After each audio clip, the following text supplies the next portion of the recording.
পার্শ্ববর্তী রাষ্ট্রেও লোকে গায়ের মুখ পর্যন্ত খায়, গায়ের গোবর দিয়া পর্যন্ত কেক টেক আরো কি কি বানায়, এগুলো নাকি করোনার ওষুধ, এগুলো খেলে নাকি ক্যান্সারও সেরে যায়। কত কত ডায়লগ, এত এত ভক্তি, এত এত শ্রদ্ধা এক গরু নিয়ে।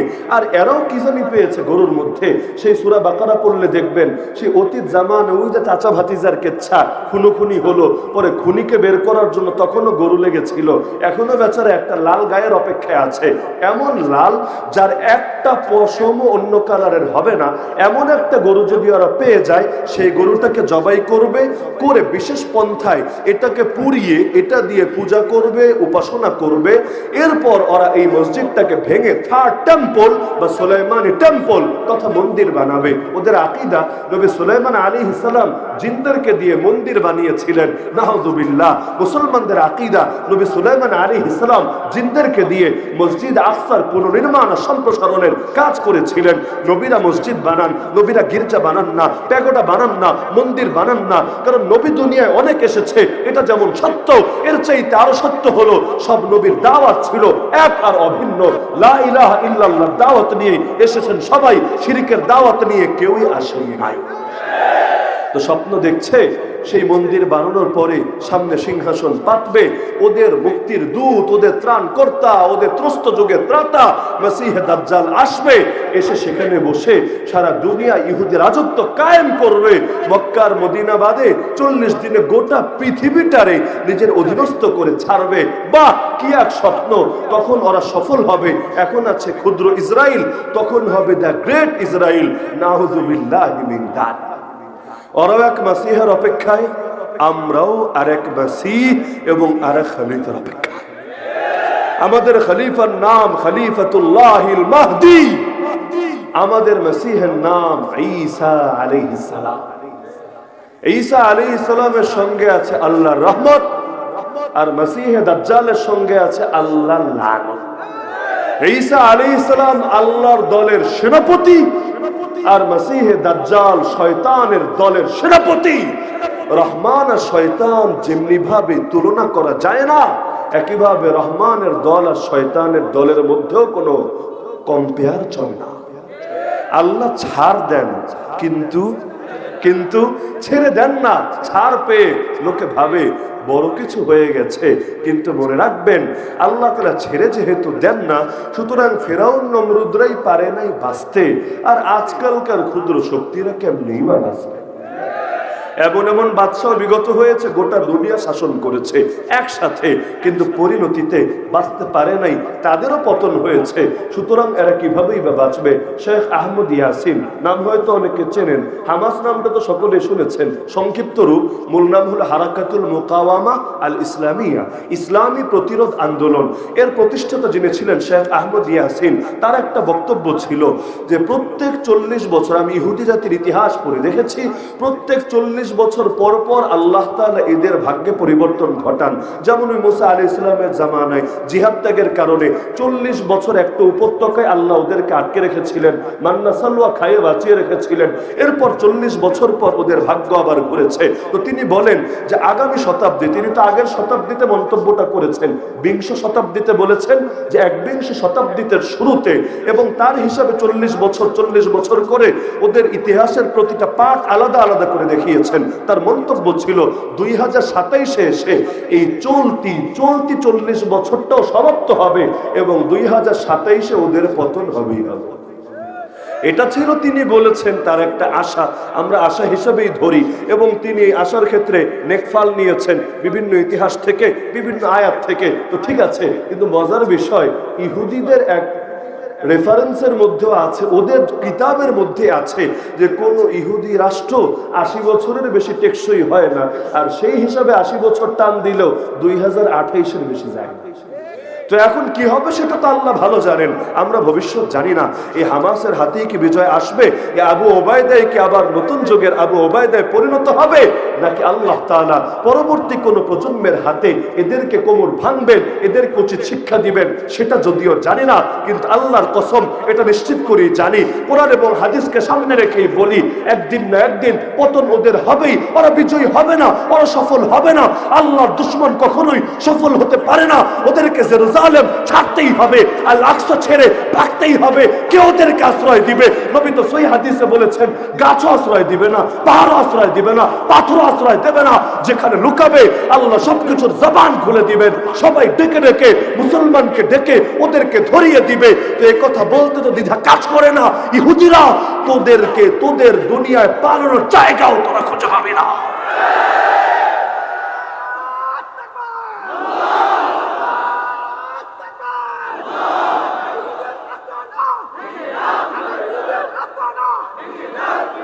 বিচ্ছিন্ন আক্রমণ তুলনামূলক সহজ, কিন্তু সম্মিলিত আক্রমণ তুলনামূলক কঠিন।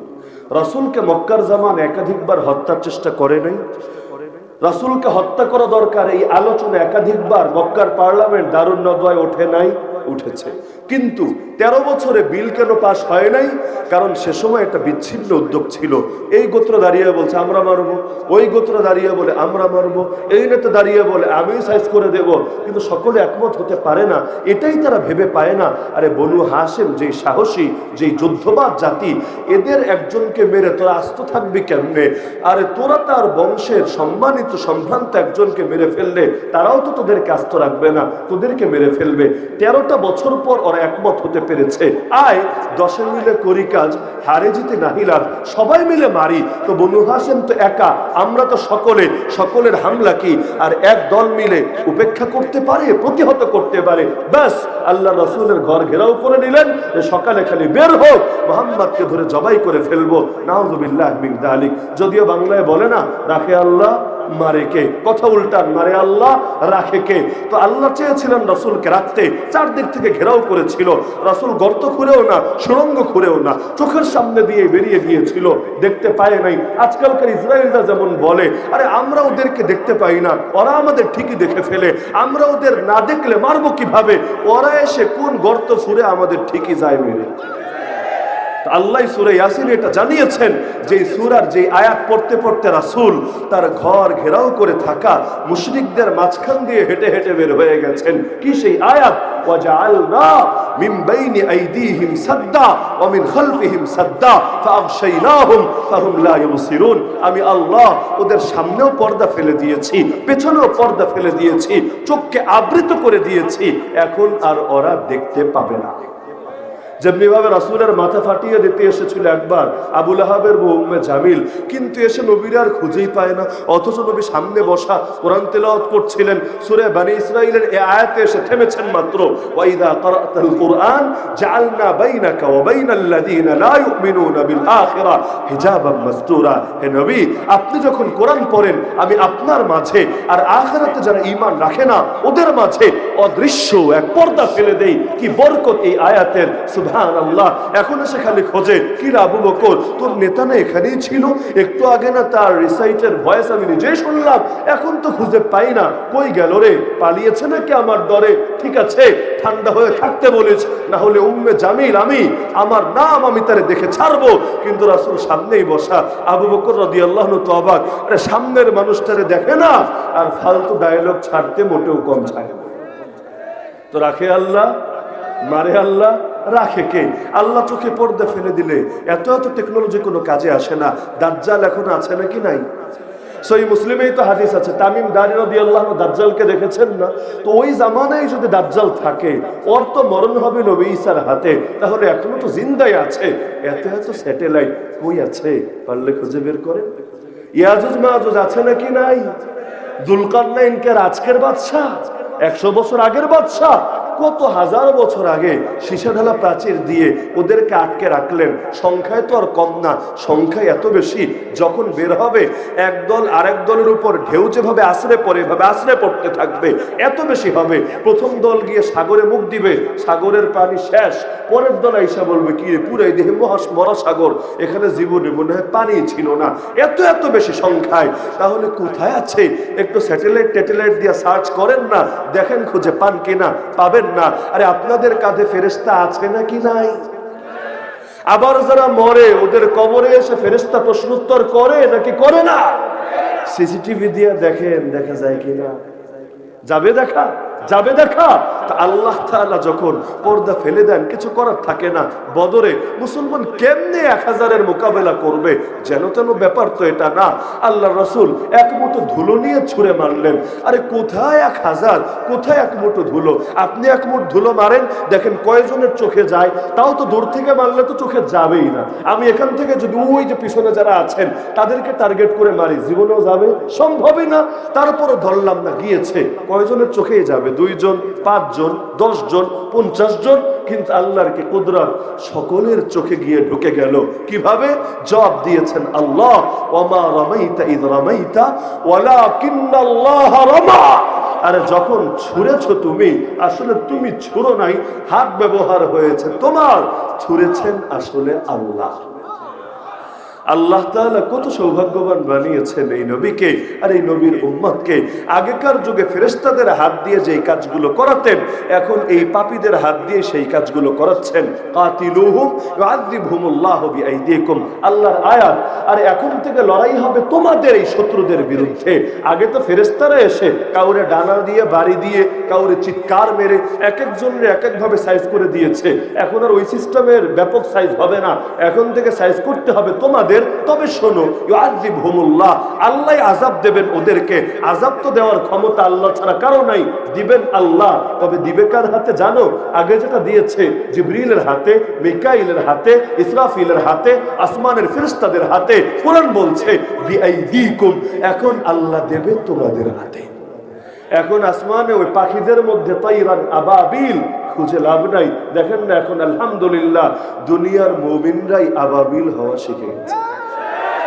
হেঁটে হেঁটে ঢুকতে দেবে না, কারো পা আগেই বোম্বিং করে উড়িয়ে দিয়েছে। তো ঠিক আছে, হেঁটে হেঁটে যাব না। ওই যে দুষ্টুমি করে বলে না চা খাই না কফি খাই, ওই রকম হয়েছে আর কি, যে পা দিয়ে হেঁটে যেতে দিবি না। ঠিক আছে, হেঁটে হেঁটে যাব না, এখন উড়ে উড়ে যাব। পারলে ঠেকা দেখি। কি এক ট্যাং বানিয়েছে, মার্কাভা ট্যাং। ক্ষেপণাস্ত্র মারলে কিছু হবে না, ট্যাং বিধ্বংসী গোলা ছুড়লে কিছু হবে না। তো ঠিক আছে, কিছুই ছুড়বো না। এবার ছোট ছোট ড্রোন পাঠায়, যেগুলো দিয়ে আপনাদের ছেলে পেলেরা ভিডিও করে, ছবি তোলে, ফুটেজ নেয়। এর চাইতে একটু বড় সাইজের ড্রোন, ব্যাস নিচে একটা আংটা, যার সঙ্গে কিছু বিধ্বংসী জিনিস এটার সঙ্গে যুক্ত করে দেওয়া যায়। বাস ড্রোনটা যায়, আস্তে করে উপর থেকে আস্তে করে বিস্ফোরক গুলো নিচে ফেলে দেয়। মুহূর্তেই ধামাকা হয়ে এত গর্বের মার্কাভা ট্যাঙ্ক বুড়ির টিনে পরিণত হয়ে যায়। যে একটা ক্ষেপণাস্ত্রের দাম কত, একটা ট্যাঙ্ক বিধ্বংসী গোলার দাম কত? আরে এইটার দাম মাত্র কয়েক টাকা।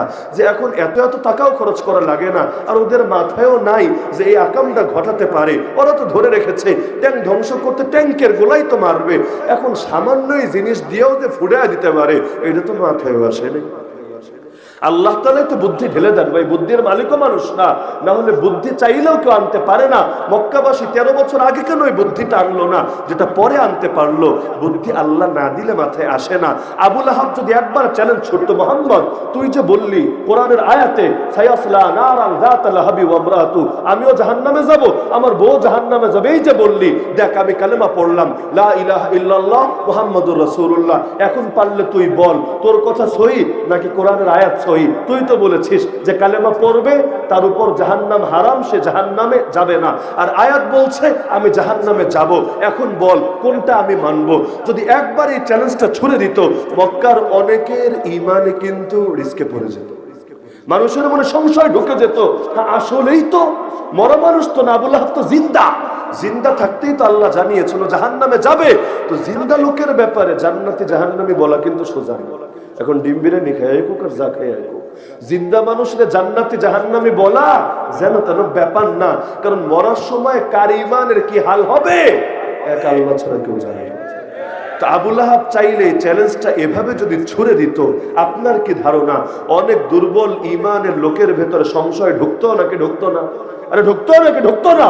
ওরা কোরআনকে ভুল প্রমাণের জন্য চেষ্টা কম করে নাই, এমনকি আজগুবি প্রশ্ন করেছে। ভাতিজা তুমি মেরাজে গেছো, ভালো কথা, আচ্ছা আগে তো গেছো তুমি মসজিদে আকসায়, কও দেহি মসজিদে আকসায় দরজা কয়টা, জানলা কয়টা, এইটা কয়টা, ওইটা কয়টা? হাস্যকর প্রশ্ন। আরে আমি আপনার মাহফিলে আসলাম, 1 ঘন্টা বয়ান করলাম, আমাকে 1 মাস পরে যদি ধরে বলেন হুজুর বলেন তো আমাদের মাহফিলে লাইট কয়টা ছিল, মাইক কয়টা ছিল, শ্রোতা কয়জন ছিল? আরে যত ঘন্টায় বয়ান করে আমি কহিতে পারিব না, এটা আমার সাধ্যের কথা না। এমনকি যেই চুল সারাদিন মাথায় নিয়ে ঘুরি, যদি জিজ্ঞেস করেন হুজুর মাথায় চুল কয়টা, আমি কিন্তু নিশ্চিত করে বলতে পারবো না। হাওর উপরে বাইরে দিতে পারবো 1 লাখ 1 পিস আছে, কমও নাই বেশি নেই, পারলে বইলা দেয়। এটা তো হাওয়াই জবাব হবে, কিন্তু বাস্তবে আমি তো এটার সংখ্যাও জানি না, কারণ এটা আমার কাছে গুরুত্বপূর্ণ বিষয় না। তো এখন একবার এক জায়গায় গেলে লোকে গুনে গুনে গুনে রাখে না, তারপরে ফালতু প্রশ্নটাই করেছে, ভেবেছে এটার জবাব তো আর পারবে না। কিন্তু ওরা জানে না, বাতিল জানে না, হককে কখনোই হারানো যায় না। যত কৌশল, যত ষড়যন্ত্র লাভ নাই। ওয়ামা কারু ওয়ামা কারাল্লাহ আল্লাহু খায়রুল মাকিরিন। বাতিল করে ষড়যন্ত্র, আল্লাহ করেন কৌশল। আল্লাহর কৌশলই সর্বশ্রেষ্ঠ, আল্লাহর কৌশলই মহাবিজয়ী। আল্লাহ সব দূরত্ব ঘুচিয়ে দিলেন, মুহূর্তের মধ্যে মসজিদে আকসাকে নজরের সামনে এনে দিলেন। যে আল্লাহ নবী জমিনে থাকা অবস্থায় চোখের সামনে জান্নাত তুলে ধরতে পারেন, কই জান্নাত আর কই দুনিয়া, সেই আল্লাহর কাছে মসজিদে হারাম থেকে মসজিদে আকসা তো আর দূরের কোনো ব্যাপার না। এবার নবী দেখে দেখে দেখে দেখে জবাব দিয়ে দিলেন। ওরা তো অবাক, হায় রে, এই পাগলারে আটকাবো আমরা কি দিয়ে? তো এখন এত এত ভুল বের করার চেষ্টা করে, কিন্তু একটাবার এটা মাথায় আসলো না, আবু লাহাব লা ইলাহা ইল্লাল্লাহ বলে দিলেই তো এই আয়াত নিয়ে সংশয় মানুষের মনে ঢুকে পড়ে। কিন্তু যেটা আমাদের এই ১৫০০ বছর পরে সে আমাদের এই ছোটখাটো মাথায় ধরে, এইটা এই বলদা এত মাথা মোড়া আবু লাহাবের মাথায় ধরল না। এই বিষয়টা অবাক হওয়ার ব্যাপার না? বলেন অবাক হওয়ার ব্যাপার না? এই ইসরায়েল কত গর্ব, এই আমেরিকা কত গর্ব, পুরাই যেন বাঘ। কিন্তু এই কুত্তারে অনেক সময় ডোরা কেটে কেটে বাঘের মতো বানানো যায়। বিড়ালও জুম লেন্স দিয়ে ছবি তুলে শুধু চেহারাটারে এমন ভাবে দেখানো যায় পুরাই যেন রয়্যাল টাইগার। কিন্তু যতক্ষণ মুখ বন্ধ রাখবে ততক্ষণে টাইগার। যেই মাত্র মুখটা খুলবে অমনি লোকে ম্যাও ম্যাও শুনে, ঘেউ ঘেউ শুনে বুঝে ফেলবে এটা টাইগার না রে, এটা ক্যাট আর এটা ডগ। তো এখন ওদের হালত হয়েছে এমন, যতদিন লড়াই লাগে নাই লোকে ভেবেছে কি না কি জানি, ওদের বিরুদ্ধে কি কথা বলা যায়, ওদের বিরুদ্ধে গিয়ে কি ইসলামের উপর থাকা যায়। যেই মাত্র খেলাটা শুরু হয়েছে অমনি আল্লাহ দেখিয়ে দিয়েছেন, ইন্না কাইদাশ শাইতান কানা দাঈফা। শয়তানের চক্রান্ত, শয়তানের ষড়যন্ত্র বড় দুর্বল, বড় দুর্বল।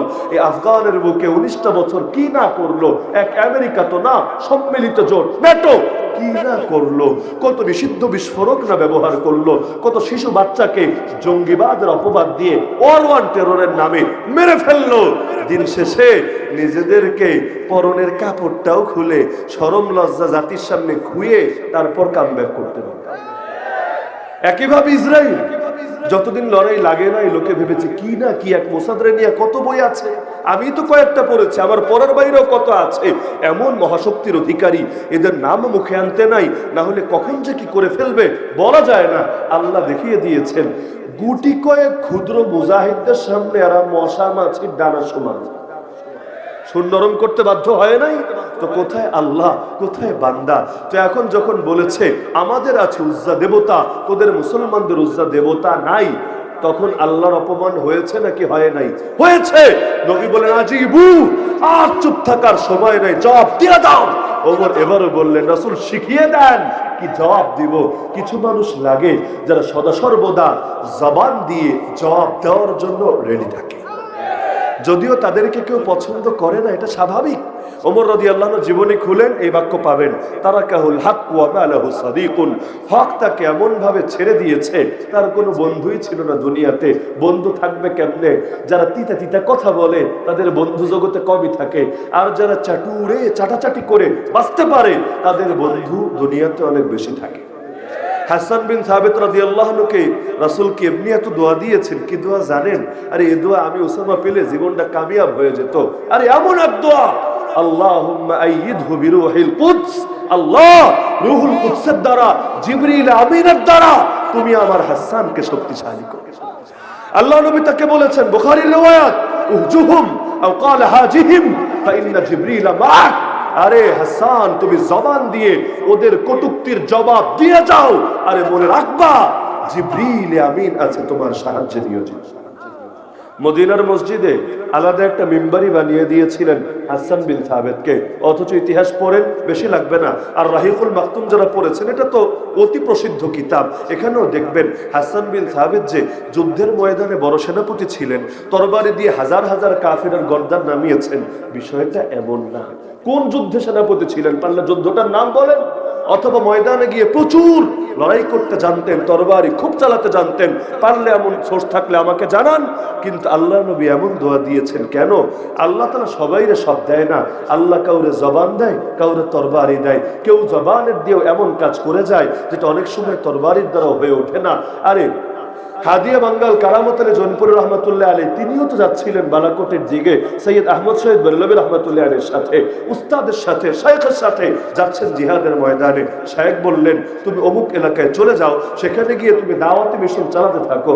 এবার তিনি বললেন, হযরত আপনাদেরকে ছেড়ে কিভাবে যাই, তাও যুদ্ধের ময়দান, যে কোনো সময় প্রাণনাশের আশঙ্কা আছে, এই অবস্থায় আপনাদেরকে ছেড়ে আমি একা কিভাবে ভালো থাকি? আর ওই যুগ তো আর আধুনিক যুগের মতো না যে ফেসবুকে ঢুকলে, টুইটারে ঢুকলে অথবা টেলিগ্রামে ঢুকে একটু সার্চ করলেই সব আপডেট পেয়ে যাবে, এমন তো না। তো এখন কি হবে না হবে সেটাও তো জানে না, আসতে চাচ্ছে না। তারপরে তিনি বললেন, শোনো, আল্লাহ যাকে যে জন্য সৃষ্টি করেন তার জন্য সেটা সহজ করে দেন। কুল্লুন মুয়াসসারুন লিমা খুলিকা লাহু, আল্লাহ তোমাকে দাওয়াতি মিশনের জন্য কবুল করেছেন, যাও তুমি নেমে পড়ো। সেই যে নেমেছেন, আল্লাহ কত লক্ষ কোটি মানুষের হেদায়েতের দরজা তার দ্বারা খুলে দিয়েছেন। বাহ্যিকভাবে মনে হয় বালাকোট সমাপ্তি, কিন্তু আমি প্রচুর ডকুমেন্ট দিয়ে আপনাকে বলতে পারবো বালাকোট কোনো সমাপ্তি না রে ভাই, বালাকোট ছিল সূচনা।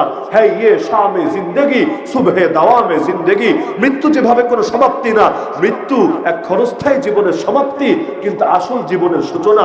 বালাকোট কোনো সমাপ্তি ছিল না, কারণ বালাকোটের পরে যে জায়গায় বালাকোট হয়েছিল, শহীদ সামিউল হক হাক্কানী রহমতুল্লাহ আলাইহি স্পষ্ট লিখেছেন তার কিতাবের মধ্যে, ঠিক ওই জায়গাটাই পরবর্তীতে দারুল উলুম হাক্কানিয়া প্রতিষ্ঠিত হয়েছিল। আমি ইতিহাস টানবো না, রাত যেহেতু অনেক গভীর হয়েছে। আব্দুল হক হাক্কানী রহমতুল্লাহ আলাইহির হাতে এই 1947-এর পরে, দেশভাগের পরে, ঠিক সেই জায়গাটাই মাদ্রাসা হয়েছিল। জানতেন না ইতিহাস, মাদ্রাসা শুরু করেছেন সেই মাদ্রাসায় এসে কারা সবক নিয়েছে, পরবর্তীতে যারা সোভিয়েত ইউনিয়নের বিরুদ্ধে জিহাদ করেছে কারা সবক নিয়েছে, পরবর্তীতে যারা আমেরিকার কোমর ভেঙেছে, এমনকি আমিরুল মুমিনিন খলিফাতুল্লাহ ফিল আরদ মোল্লা মুহাম্মদ ওমর কোন মাদ্রাসার ছাত্র ছিলেন? জবাব একটাই, দারুল উলুম হাক্কানিয়ার ছাত্র ছিলেন। কোথায় সেই হাক্কানিয়া? বালাকোটের ময়দানে। আরে বালাকোটটা কি ছিল? বাহ্যিকভাবে পরাজয় ছিল, কিন্তু এত শত বছর আগে বালাকোটের পরাজয়, বালাকোটের মিশন এসে থেমেছে যেখানে, নতুন শতাব্দীর ইসলামের বিজয় শুরু হয়েছে সেখান থেকে।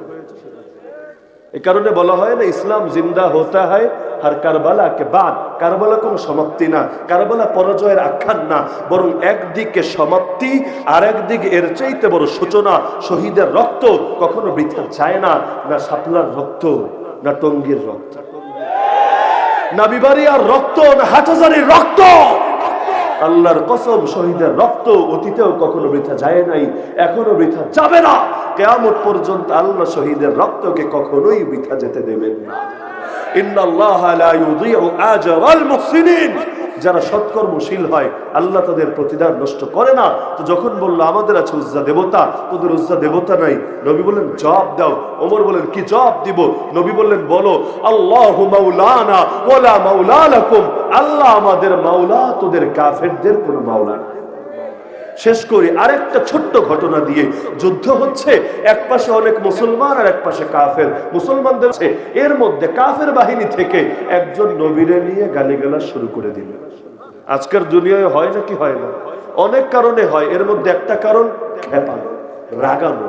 রেগে গেলেন তো হেরে গেলেন। তারা চায় মুসলমান রেগে যাক, রেগে এমন কোন কাজ করুক যেটা দেখিয়ে সারা জীবন বলতে পারবে, দেখেছো মুসলমান জঙ্গি, দেখেছো মুসলমান টেররিস্ট, দেখেছো মুসলমান উগ্রবাদী। কিন্তু প্রতিক্রিয়া হয় না। ক্রিয়া না থাকলে ক্রিয়ার জবাবে প্রতিক্রিয়া আসে। পাটকেল দেখলে হয় না, ইটের জবাবে পাটকেল আসে। আরে প্রতিঘাত শুধু দেখলা, আঘাত তো দেখলা না। সারা দুনিয়ায় মুসলমান জঙ্গি জঙ্গি জঙ্গি, এই জিকির শেষ হয় না। কিন্তু মুসলমান কেন ময়দানে নেমেছে, কেন প্রতিরোধে নামতে বাধ্য হয়েছে, সেটা তো দেখলা না। আরে দেয়ালে যখন পিঠ থেকে যায়, অস্তিত্ব যখন হুমকির মুখে পড়ে যায়, তখন তো প্রাণীরাও চাকতে দ্বিধা করে না। আর মানুষ তো মানুষ, আশরাফুল মাখলুকাত, সে কিভাবে চুপ করে বসে থাকতে পারে? তো সেই সাহাবী বললেন, এই জালেম, নবীরে গালি দিস না, পরিণতি মোটেও ভালো হবে না। কিন্তু বাংলায় বলে না, চূড়া না আসলে ধর্মের কাহিনী। এই যে এত ঘন্টা ধরে বয়ান হচ্ছে, এত হুজুর বয়ান করলো, যাওয়ার সময় দেখবেন অনেকের মোবাইল হাওয়া হয়ে গেছে।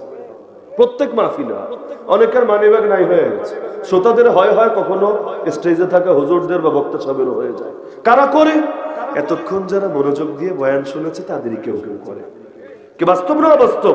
চোর তো আর চোর সেজে থাকলে ধরা খেয়ে যাবে, তারও তো মাথা নাড়াতে হবে, হা হা বলতে হবে, ঠিক ঠিক বলতে হবে, সারা শব্দ দিতে হবে। যাওয়ার সময় মুসাফাহাটা হাতের লগে না করে পকেটের লগে ছেড়ে দিতে হবে। এটাই তো বাস্তবতা। তো এখন তিনি বলছেন, চুপ থাক, নবীরে নিয়ে গালি দিস না, পরিণতি ভালো হবে না। গালি আরো বাড়িয়ে দিল। ভেবেছে কি করবে, আমি তো বাহিনীর মধ্যে পরিবেষ্টিত আছি। ওই আবু জাহাল যেমন নবীরে গালি দিত, বাহিনীর মধ্যে থাকতো, দুই পিচ্চি গিয়ে কামরা শেষ করে দিয়ে আসলো, অথচ বড় সাহাবি গেলে ধারে কাছেও পৌঁছতে পারতেন না। কিন্তু দুই পিচ্চি বলে আসছে, আরে ওরে যে মারার জন্য আসছে এটা ওদের মাথায়ও কাজ করে। তো এখন তিনি বললেন, শোন, আমার নাম এটা, আমার মায়ের নাম এটা, আমার বাপের নাম এটা। তোর গালি দিতে মনে চাইলে আমাকে দে, কিছু বলবো না। আমার মাকে দে, বাপকে দে, কিছু বলবো না। তবে খবরদার, নবীকে নিয়ে গালিগালা চালাতে থাকলে তোরে আস্ত রাখবে। তবুও দিয়ে যাচ্ছে তো যাচ্ছে। সেই সাহাবী ঘোড়ার পিঠ থেকে লাফ দিয়ে নেমে তরবারিটা কোষমুক্ত করে ঢুকে যেতে লাগলেন ওদের কাতারের মধ্যে। অন্যরা থামাতে চাইল, আরে করেন কি, এত বিশাল এক বাহিনীর মাঝখানে একা ঢুকলে আপনি আস্ত থাকবেন না। তিনি বললেন, আরে নবীর ইজ্জতে যদি হেফাজত করতে না পারি, এই জীবন দিয়ে আমার কোনো কাজ হবে না। এবার তিনি ভিড়ের মধ্যেই ঢুকে যেতে লাগলেন, চোখ বন্ধ করে তরবারি চালাতে লাগলেন। কিন্তু কাফের তো কাফের, আরে যতই দেখতে মনে হোক বীর বাহাদুর, অন্তরটা তো টিকটিকির চাইতেও দুর্বল। ওরা তো বাঁচার জন্য আসে, মরার জন্য আসে না। এ কারণে যেভাবে করলে বাঁচা যায় সেটা করতে দ্বিধা করে না। যখন দেখলো তরবারি জেহারে চালাচ্ছে, সামনে পড়লে কোপ একটাও মাটিতে পড়বে না, আস্ত থাকা যাবে না, এমনি এমনি ছিটকে পড়তে লাগলো। কিছু তো কুচুকাটা হয়ে গেল, কিছু তাড়াতাড়ি পেছনের দিকে সরে গেল। যেতে যেতে জালেম পর্যন্ত পৌঁছে গেলেন। সে হা করে তাকিয়ে রইল, কল্পনাও নাই যে এভাবে তার পর্যন্ত ছুটে আসতে পারে। এখন কাছাকাছি গিয়ে তরবারি দিয়ে আঘাত করে তার মাথাটাই দিলেন মাটিতে ফেলে, কিন্তু নিজেও আর বেরিয়ে আসতে পারেন নাই। পেছন থেকে আঘাত করে অন্য কাফেররাও তাকে মেরে ফেললো, কিন্তু জান তো ঠিকই দিলেন। নবীর ইজ্জতকে একটা জানের বিনিময়ে ঠিকই হেফাজত করে গেলেন। জান তো দেওয়া লাগবেই, দুদিন আগে হোক, দুদিন পরে হোক, ইজ্জতের সঙ্গে হোক, জিল্লতের সঙ্গে হোক। এই যে মুসলমান দুনিয়ার মুখে ইসলামের শাসন ছেড়েছে, জিহাদের বিধান ছেড়েছে, এখন কি জান দেওয়া লাগছে না? যদি বলেন না আমরা শান্তিকামী, যতই মারো যতই কাটো কিছুই বলবো না, ওম শান্তি ওম শান্তি ওম শান্তি, ইসলাম শান্তি আর শান্তি, যতই শান্তি শান্তি বলতে বলতে মুখে ফেনা তুলে ফেলেন, আপনাকে আস্ত রাখবে না। দিল্লি দাঙ্গার সময় ওরা প্যান্ট খুলে খুলে চেক দিয়েছে যে কার কার খতনা করা, যেটারে আপনারা মুসলমানই কন আর কি, যে প্যান্ট খুলে খুলে চেক দিয়েছে কার কার খতনা করা। কারণ অনেক সময় চেহারা দেখে আজকাল মুসলমান চেনা যায় না, নাম শুনেও মুসলমান বোঝা যায় না। আর নাম যে মিথ্যা বলবে না তারই বা কি গ্যারান্টি আছে? তো মারার সময় দেখে না কে খাঁটি মুসলিম, কে ভেজাল মুসলিম, কে নামাজি, কে বেনামাজি, কে আলিয়া, কে কৌমিয়া, কে এ দল, কে ওই দল, কিছুই দেখে না, খালি দেখে মুসলমান কিনা। এই যে এত এত রোহিঙ্গাকে জুলুম করেছে, আপনি কি ভেবেছেন সবাই বড় আল্লাহওয়ালা, সবাই বড় আলেম ওলামা, সবাই বড় পীর দরবেশ? না রে ভাই, এমন লোক থাকতে পারে কালেমাটাও হয়তো বিশুদ্ধ করে জানে না, কিন্তু বংশ পরিচয় মুসলমান, এই জন্যই তাদের উপর আর রহম করে। যতই সাধু সাজেন লাভ নাই, ওদের চোখে কোনোদিনও ভালো হবেন না। আল্লাহ বলেছেন হাত্তা তাত্তাবি আমিল্লাতাহুম, যতদিন না ধর্ম পাল্টাবেন ওদের আদর্শ গ্রহণ করবেন। সুতরাং পুরো আলোচনা বুঝলে এবার আমার আখেরি বাক্য বুঝবেন।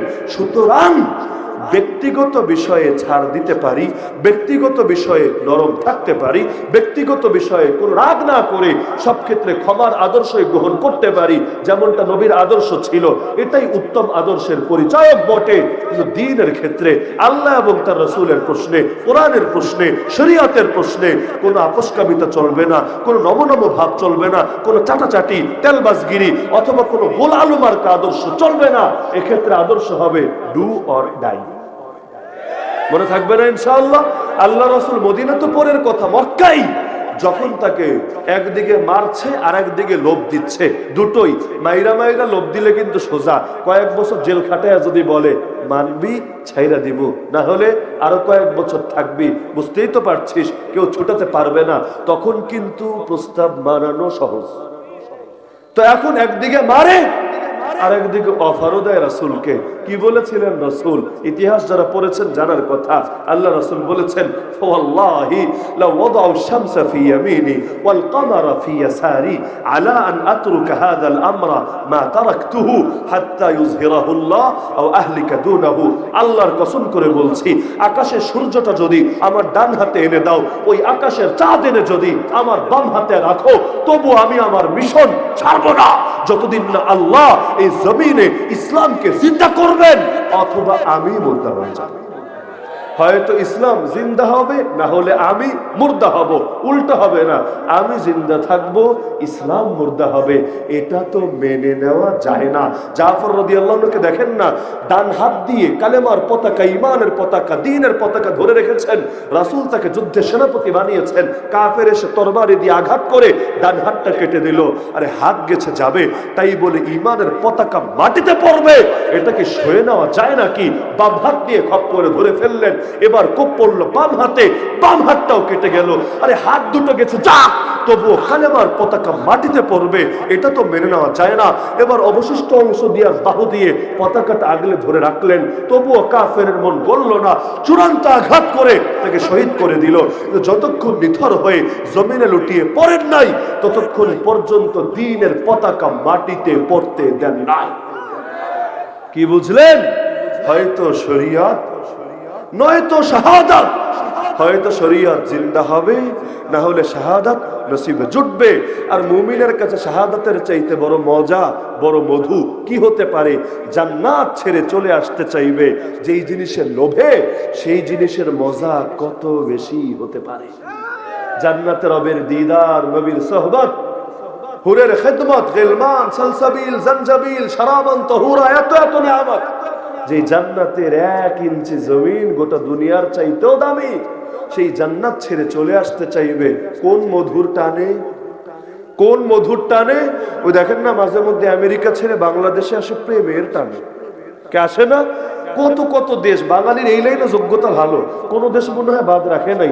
বিশেষ করে কাইল্লা দেশের লগে আবার এটি করে না, সাদা সাদা দেশ, টাকাওয়ালা দেশ, এই দুইটা জিনিস ঠিক রাখা। প্রেমের এমন টান, আর বড়শির আর কি টান, টাইনা টুইনা টাইনা টুইনা সারা দুনিয়ার লোকেনে হাজির করছে বাংলাদেশে। আর মিডিয়াগুলো কোথ থেকে যে নিউজ পায় আল্লাহ ভালো জানে, কোন চিপা চাপা অলি গলি থেকে খুঁজে বের করে। তো এখন আমারে বলেন, এই প্রেমের টান বেশি না শাহাদাতের প্রেমের টান বেশি? শাহাদাত হয় মাতলুব মাকসুদ মুমিন, না মালে গনিমত, না কিশওয়ার কুশাই। তো সেই শাহাদাতের পথে যখন খোলা, ভয়ের কি আছে? বিজয়ী হলেও বিজয়ী, মরে গেলে আরো বড় বিজয়ী। তো যার সামনে এত বড় অফার আছে, সে কি আর মেও মেও করে কথা বলতে পারে? এই ফিলিস্তিনিদেরকে নিয়ে বাঙালি অনেকে পেরেশান, হায় হায় ওদের কপালে কি হবে? আরে কি আর হবে?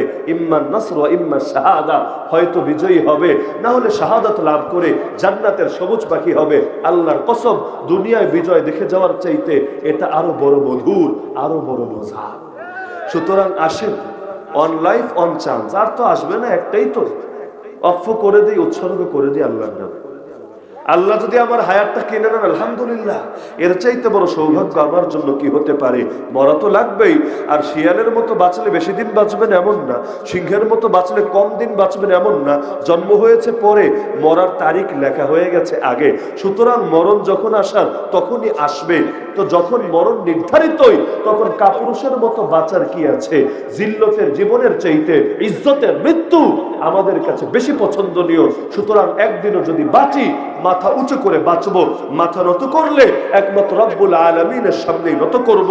দুনিয়ার কোন বাতিলের সামনে, কোন তাগুতের সামনে এই মাথাকে নত করব না, দোয়ার হাত প্রসারিত করব না। আমাদের জন্য এক আল্লাহই যথেষ্ট। মনে থাকবে তো ইনশাআল্লাহ? আমরা সবাই রাসূল সেনা। কারণ কোন বুলেট বোমায় আমার নাম লেখা না থাকলে দুনিয়ার সব বুলেট বোমাও আমার প্রাণ কেড়ে নিতে পারবে না। যার সাথে আছে আল্লাহ, তার আর জগতের কোনো কিছুর ভয় থাকে না। তো পারবেন তো দিনের পক্ষে থাকতে? ব্যক্তিগত বিষয়ে যত পারেন ছাড় দেন, আলহামদুলিল্লাহ। দিনের লাইনে ছাড় দিতে যায় না রে ভাই। দিনের লাইনে কম্প্রোমাইজের পথ, দিনের লাইনে দালালির পথ, তোষামোদির পথ, এই পথ আমাদের পথ না। আমাদের পথ রক্ত ভেজা পথ, আমাদের পথ কণ্ঠকাকীর্ণ পথ, আমাদের পথ বড় কঠিন পথ, কিন্তু এই পথের শেষে আছে বড় মজা, যেই মজা একবার পেয়ে গেলে কোনো কষ্টই আর মনে থাকবে না। আল্লাহ তাআলা আমাদের সবাইকে ইজ্জতের সঙ্গে বাঁচান, ইজ্জতের সঙ্গে মরার তৌফিক দান করুন। এই পাপীকে এবং আপনাদেরকেও আল্লাহ তাআলা এই আমাদের জীবদ্দশায় স্বাধীন মসজিদ আকসায় গিয়ে দিল খুলে 2 রাকাত নামাজ পড়ার তৌফিক দান করুন। আল্লাহ আমাদেরকে দুনিয়ার বুকে ইসলামের সরলি সুদিন আর খেলাফতের রাশেদা দেখে যাওয়ার তৌফিক দান করুন। আমিন। ওয়া আখিরু দাওয়ানা আনিল হামদুলিল্লাহি রাব্বিল আলামিন। সকলে দুরূদ শরীফ পাঠ করুন।